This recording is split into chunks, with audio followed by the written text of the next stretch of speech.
Every year, NBA 2K comes out with their individual player ratings, and I don't really know why, but for some reason, we fans, the media, and even the players can't get enough reading into said ratings and whether or not we feel they are accurate or where they should in fact fall in our opinion, which, let's be clear, the ratings don't mean anything. They impact nothing as it relates to a player's play on the court.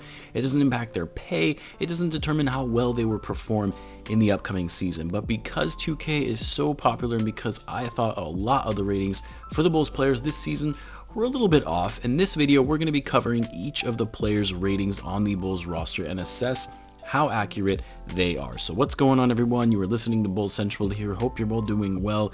So I mentioned this a while back when the ratings first came out for some of the top players in the league, which included Zach LaVine, and I said I would get back to Zach's rating when the rest of the ratings are revealed. So we'll start with Zach LaVine, and as I'm sure probably you all saw by now, LaVine was given a rating of 87 in 2K, which I take a bit of an issue with, because here's the thing.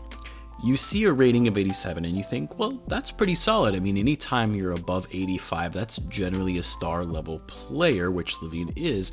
But when you actually compare it to some of the players who were ranked ahead of him, that's when you realize that LaVine should actually be higher. For example, you have Julius Randle ahead of LaVine, which, yes, Randle is a great player and has improved his game over the past couple of seasons, but he's not a better player than LaVine. He's not. You have Bradley Beal with a rating of 89, who I think is a very similar player to LaVine in terms of their overall greatness. Chris Middleton, again, given an 88, and don't get me wrong, I like Middleton, but can you really sit here and tell me that Chris Middleton is a better overall player than LaVine? I think a lot of that is more recency bias than anything because he helped the Bucks just win a championship recently.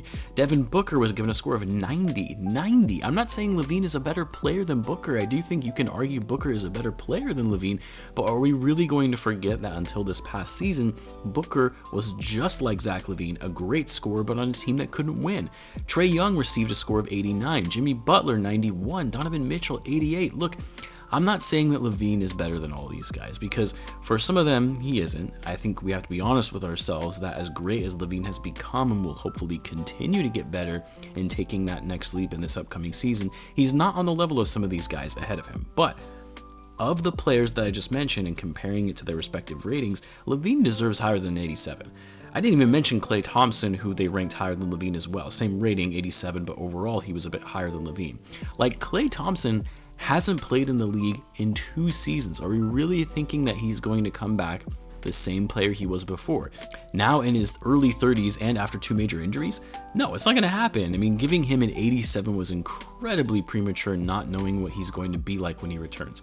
So for LaVine, I think he deserves more of an 89, 2 points higher than what 2K gave him. I know some of you are probably thinking he should be at 90 or even above, but I do think that is a little too high when you look at the players at that level ahead of him. Next up, we've got Nikola Vucevic, and he was given a rating of 85, which was 37th overall across players in the NBA. I'm honestly okay with this rating. I mean, there are some players in 2K ahead of him that are a bit questionable, guys like Clint Capella, DeAndre Ayton, but we also have Vucevic above guys like Tobias Harris, Jamal Murray, Drew Holiday, even Ben Simmons, which probably doesn't surprise most of you at this point. So I think this rating for Vucevic is actually fair, and I would keep him at 85. Then we have Demar Derozan, who also received a score of 85, although slightly below Vucevic overall as the 41st player ranked in the league. I mean, here's the thing with Derozan. He had such a great season last year, especially with his improved playmaking and versatility and really playing a point forward role for most of the year with the Spurs. And for me, when a player is able to adapt their game, evolve their game as they get older, and evolve it to the way that the league is trending, that says so much more to me about a player's ability and how good they are.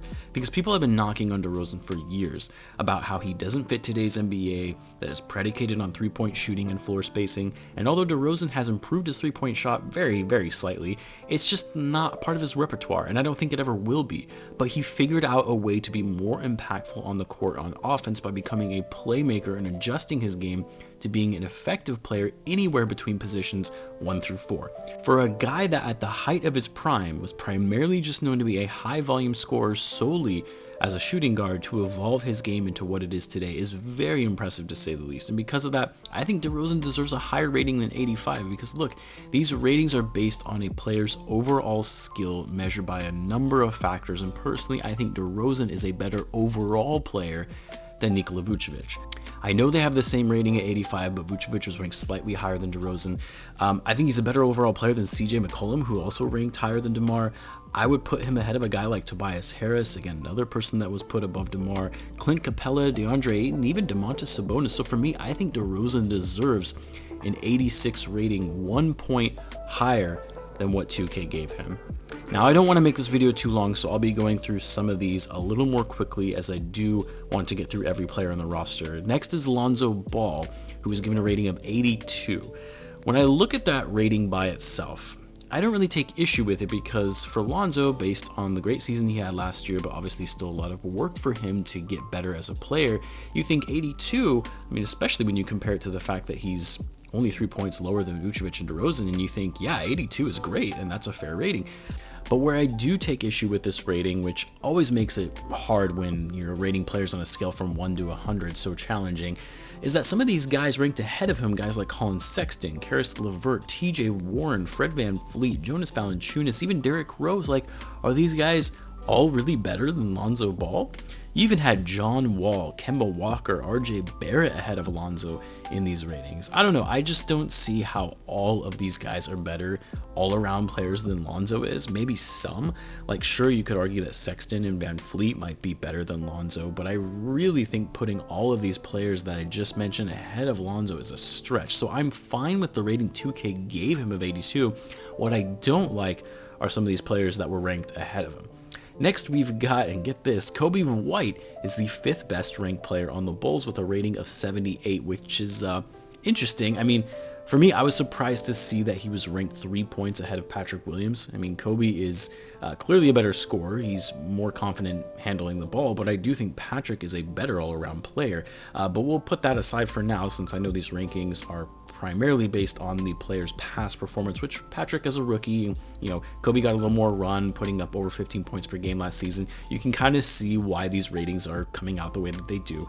I do think a rating of 78 for Coby is a little on the high side. I would probably give him more close to a rating of 75, just because there still are a lot of holes to his game, namely his defense, his shot selection, his inconsistent play as a whole.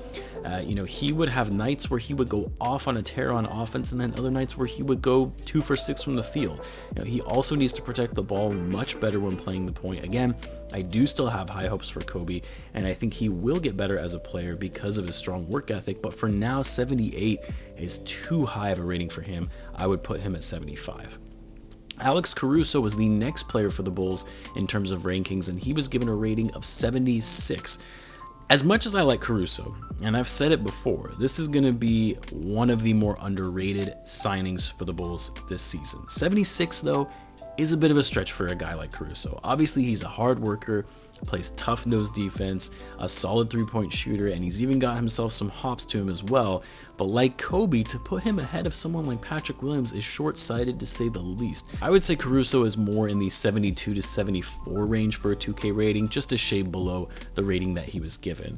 Next up on the list is Patrick Williams, and he was given a rating of 75. And as I just said, I don't have too many issues with this rating. It's more so the fact that they rated both Coby and Caruso ahead of Patrick.